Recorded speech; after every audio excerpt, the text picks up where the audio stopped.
Good afternoon, everybody. Welcome to Hashtag Got Money. I'm Elizabeth Jackson. Well, there's a lot happening in Victoria and it's frightening. And I'm a Victorian, and I think we all kind of want to get to the bottom of where we're going and what's going on. And I couldn't think of anyone else better to come onto the show to have that discussion with us today than MP, Shadow Treasurer, Louise Staley. Hey, welcome. Hi, Liz. It's great to be back. Hilarious. I was doing research. I do research before I start the show on all of my guests, and I was saying this to you before the show, on that vote of no confidence. Oh my God, you're a legend. Why were you so upset? You were clearly upset. So let's dig into that a little bit. I was angry for Victorians, and I was angry that the government just won't acknowledge that they've played a part in where we are. I think that Victorians are looking for two things. They want hope, a path forward, that they are so over these lockdowns and their businesses being closed and not being able to work. And they see the numbers came down because they've kept to the rules. So I think they're looking for hope. But I think the other thing is, we've seen at the code inquiry, and it's clear that some really bad decisions, not just the decision to hire the private security guards, but then how it was mismanaged and the fact that they can't get on top of contact tracing, is people just want some acknowledgement that is where we are for those reasons. And I just don't think that we're getting that. So I am angry on behalf of Victorians. And it is true. I let rip in the Parliament for my allotted time, and sometimes it's just got to be said. It's just got to be said. Oh, look, I was so impressed. I was applauding you. At 1 o'clock tonight, please go to Louise's Facebook page and just settle into that, because it's actually quite beautiful. It's really articulate. And you're right, there's a balancing act for women in powerful positions, isn't there, around how you deliver that and articulate that. But I thought it was just seamless. And you were calling other politicians out of their seats. I was. So my seat is in country Victoria. And so I specifically referred to 3 of the MPs close to me in the same part of Western Victoria to stand up and really tell their own party that Victorians want to hear a new path forward, and they don't have confidence in the way this is being done anymore. And I do think Victorians gave the Premier a really good go. Everybody willed him on. Everybody wanted us to succeed. Nobody wants COVID to be here for a moment longer than it is, and they certainly didn't want the second wave, and they're terrified of a third wave. But there's just so much evidence now that we are where we are compared to Sydney, compared to Brisbane. It's miserable. As I say, I live in country Victoria. I've just been in Melbourne for Parliament, and I am always struck by the people in Melbourne. I can really feel it in how they respond to other people, how in their eyes, in everything. It is clearly just miserable there. Yeah, miserable. Well, I never thought that a haircut would ever be a big deal. I just want to go to the hairdressers. You talked about as well the cost on mental health, the cost on how people are feeling about themselves. We've also had, I was looking at some statistics today. Our unemployment rate in Victoria is 14.9%. We've got 219,000 people out of work. That's right. And so yesterday we got the latest statistics on that, and an additional 34,000 people became unemployed in September. And that was on top of further falls in August. And every other state, I'm not going to say every other state, the rest of Australia is putting on jobs while we're still losing them. And I think that's the biggest number you can say, because these are people's livelihoods. These are how they define themselves, how they pay their bills, how they build the life for themselves that they want. And yet we're continuing to lose jobs while the rest of it, Australia puts them on. And that to me is the biggest indictment of where we are now. Does it feel un-Australian to you? It does, because I think the one thing Australians really are known for is how hard we work. And the stats always show that. They show that we work long hours, we work more jobs, we work hard, and we have a great lifestyle because of it. We have, our houses are bigger than in other places, our standard of living is higher, we can afford to buy ourselves the things that we want. And we make that really deliberate trade-off as a group of people, that we will work hard, but we'll play hard. And so it is absolutely part of being an Australian, I think. That is who we are. And to have that taken away is more, and you refer to mental health, it's far more than just income. It's far more than being able to pay the bills, vital though that is. It goes to people's sense of their identity. Self-esteem and self-worth. I agree with you. Yep. Are we getting Unchained on Sunday? It doesn't sound like it, Liz. It really doesn't sound like it. Despite so many industries demonstrating that they can open in a COVID-safe way and doing huge amounts of work to be able to do that, the Premier has only said that we'll be getting some social lifting, which is important. The 5K rule. That is, particularly if you live in the outer suburbs. If you live in the outer suburbs, you probably can't visit your family or any of your friends because they're more than 5K away.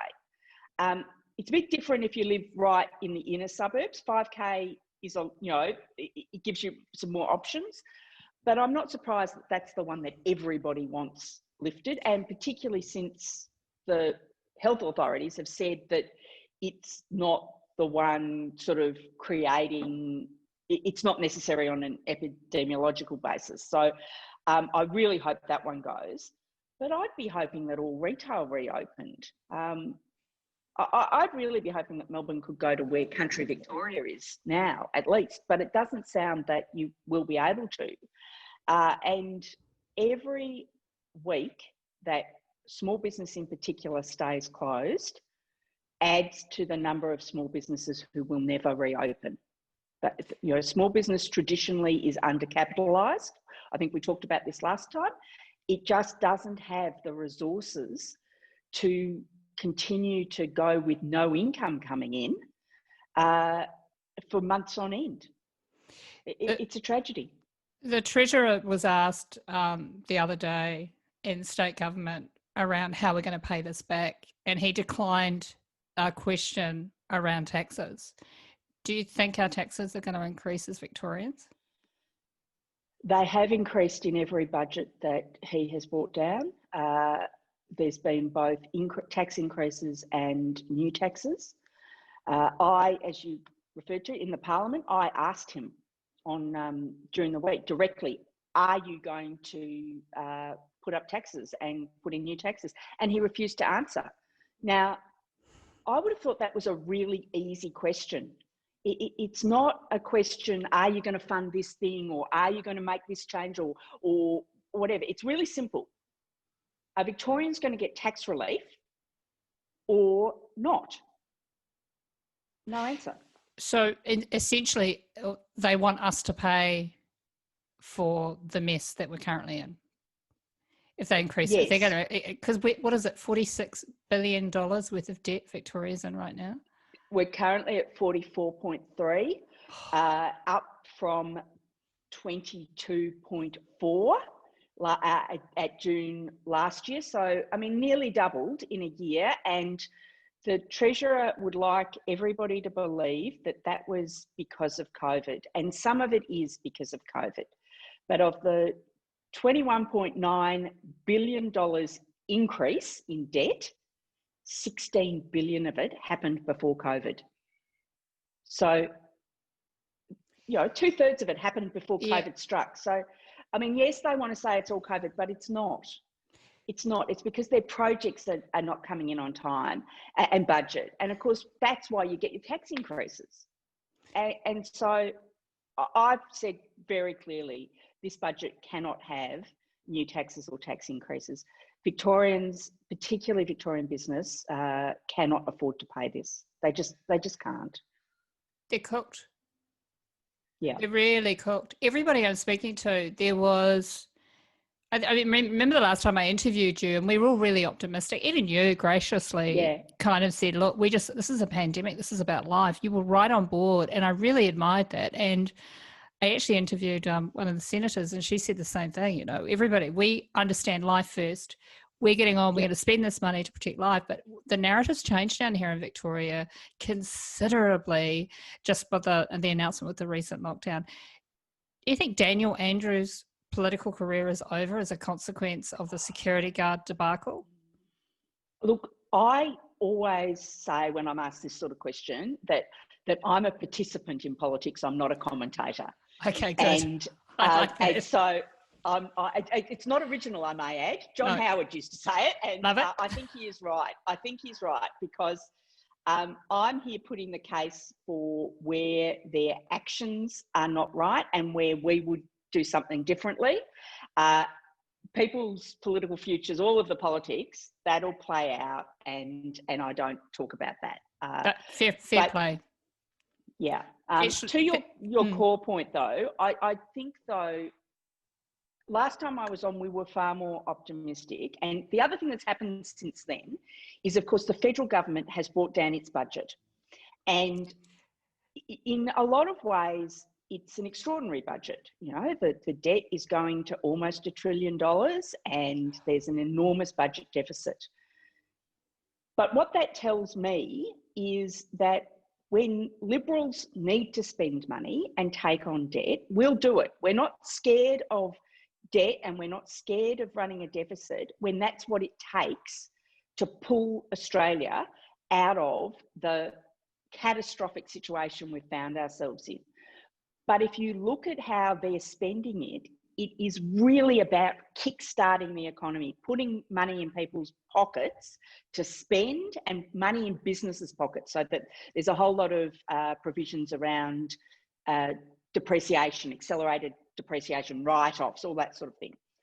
What we can't see in Victoria is just more money thrown at projects that are over budget and things that aren't going to be built anytime soon, because that's just creating debt that isn't going to help us out of where we are. We need stuff that's going to happen right now. So I'm not in any way saying that the Victorian budget should be anything other than in deficit. It is going to be in deficit and there's going to be a further increase in debt. But we have to be very careful that we are not baking into the Victorian budget a permanent deficit. We've got to have some light at the end of the tunnel that this is temporary. This is about getting us back to work, getting people off those unemployment queues.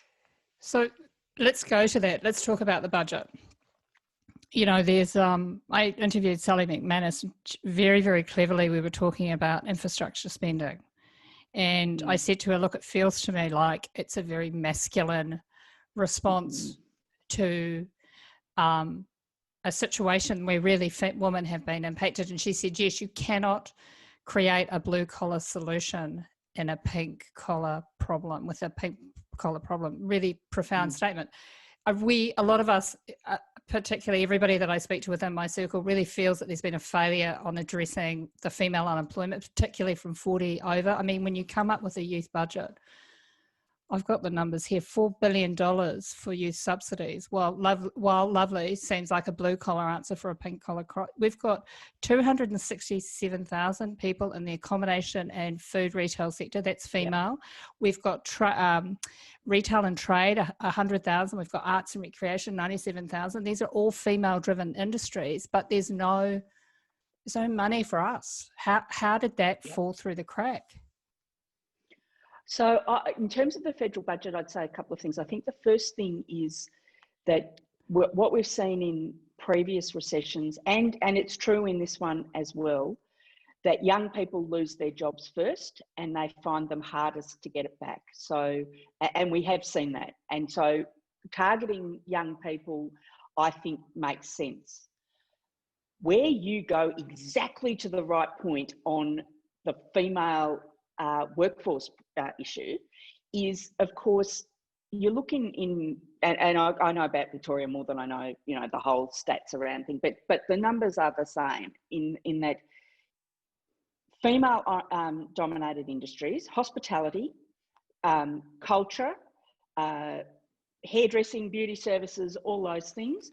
Retail, all of it. Retail, they're all shut. They're all shut. So the way to get women back to work in Victoria is to open those industries. That's absolutely how you get women's participation back. And if you look at the roadmap that Daniel Andrews put out for when different industries reopen, some very clever female economists analysed it, and they said, and they could show from exactly the sort of industry breakdowns by sex who came back to work at what point. And because construction kept going and was the first one back, and it's massively male dominated, at every point during this roadmap, more male jobs came back than female jobs until you got to the very last step. Now, Melbourne is still 2 steps away from the very last step. So the way to get women back is to get their industries back.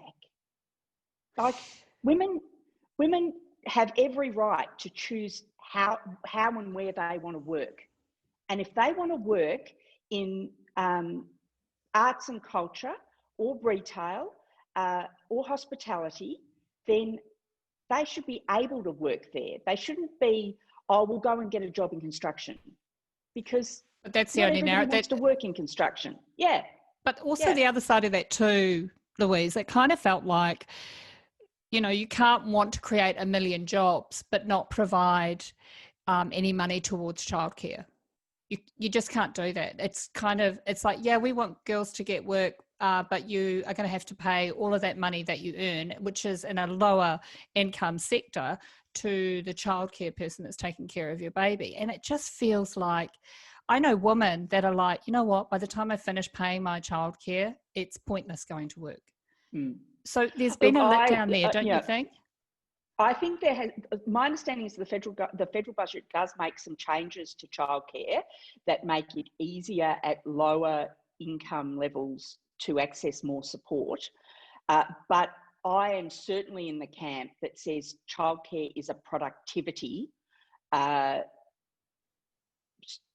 of productivity. It's not part of, women's caregiving. It's about productivity. It's about jobs. It's about people working. And I'm very pragmatic in that I would prefer that childcare was not gender specific, in the sense that it's the women that don't, are the ones that don't go into the workforce, but it is, it is what it is. It's just exactly right.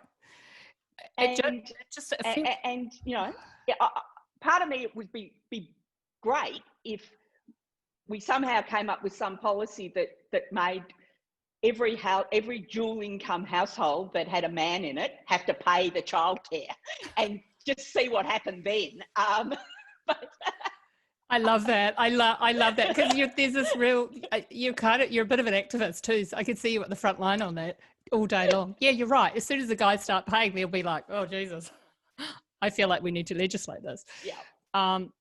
Okay, so you're actually have a different narrative. Yeah, I love that. You're absolutely on board. That's comforting. So these tax breaks, Nikki Hartley talked about the trickle-down economy. She said, that's a fallacy, the trickle-down economy, that you give uptown tax breaks and that everybody else benefits from that. It kind of feels like this is the case too with the peeling back of the tax. Is there not another way to stimulate jobs in the job force other than giving uptown tax breaks? So I think the thing about tax cuts, income tax cuts, of course, that it is an arithmetic fact that even if you cut the percentage taxes of the lower paid more than you cut the percentage taxes of the higher paid, you're off a bigger number in the higher paid. So the actual, dollar tax cuts end up being larger. I think these tax cuts have tried very hard to go to middle income earners, and they're the sort of the biggest grouping gaining from these tax cuts.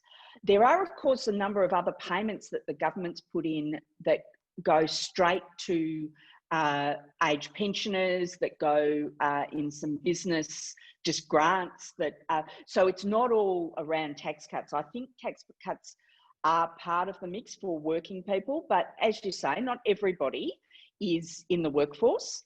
And at the very low end of earnings, people don't pay very much tax. And so it's more about whether it's an earned tax credit or in this case, I think the government's made a choice and said, well, a lot of those very low paid workers are young workers, and we're going to try and get them back into work rather than any income support. So I think it's not one thing would be my take on that.